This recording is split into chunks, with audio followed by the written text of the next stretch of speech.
Kent Saunders, one of our photojournalists, is on the scene right now. Kent, you're there. What can you tell us about what you're seeing and what you know happened? Well, I do know I was at home. I live not far from here, and I felt our house shake when it did happen. Didn't know what happened. Came out and looked, and crossed Woodward here. The house is completely, leveled, and the two houses next to it have some damage to it as well.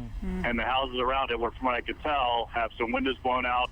And even on Woodward here, the Golden Basket restaurant, there's some windows shattered and blown out as well. But as far as any injuries or anything like that, I can't get close enough to really find that out right now. But from what I can see from the alley behind the businesses on Woodward, it's just a flattened house with a bunch of damage and just wood and just scattered around the neighborhood.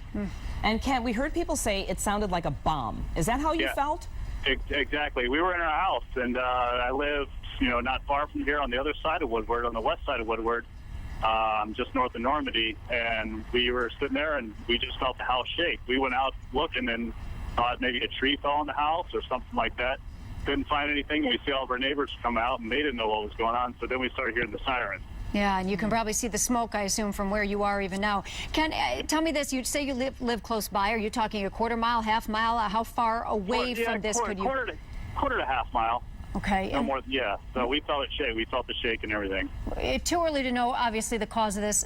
So often when we've seen explosions like this, I think it ends up being blamed sometimes, I should say, on some type of natural gas explosion. Can you talk about, with the storm and everything, any power outages in your area or anything like that that somehow could have played a role in all this?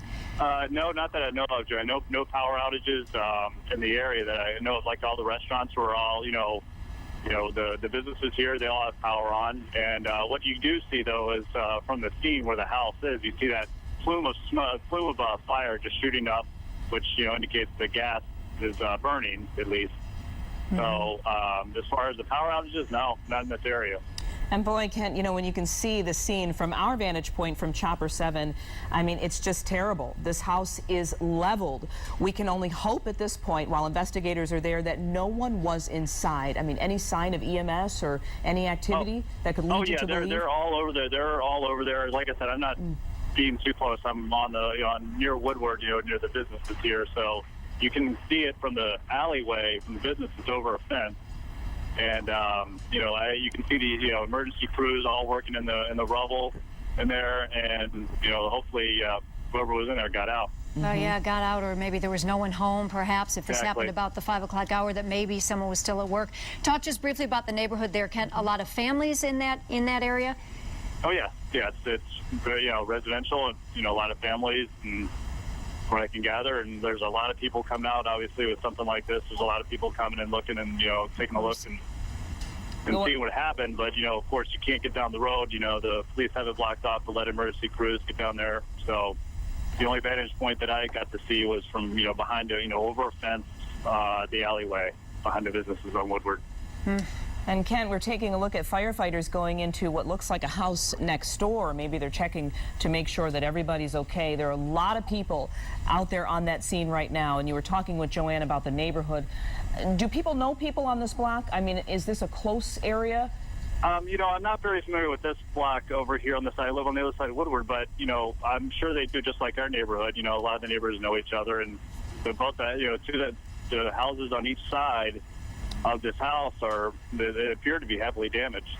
Yeah, a lot of damage. And again, I remind you, from on our back channel, people who were tweeting said, explosion in Royal Oak with a question mark at the time. Our building just shook, they said. Ceiling tiles lifted off, doors opened and closed. So obviously, you can tell by just when you look at the result of this explosion and the damage it's done there, that it indeed was felt for a whole, a big distance away from where this home actually exploded here. Firefighters still working, putting out those flames. Again, if you're just joining us on Action News at 5, I want to tell you this is along Woodward near Normandy. And you know what? Maybe you can even say, Ken, I don't know if you know the name of the street, but give us kind of exactly where we're talking here. We keep saying Woodward and Normandy. Is that about right? Yes, it's just east of Woodward and north of Normandy. And I'm not sure the exact road. I was told Cooper and Massoit, or Massoit or Masad. I'm not sure, but yeah, it's just north of Normandy and just east of Woodward.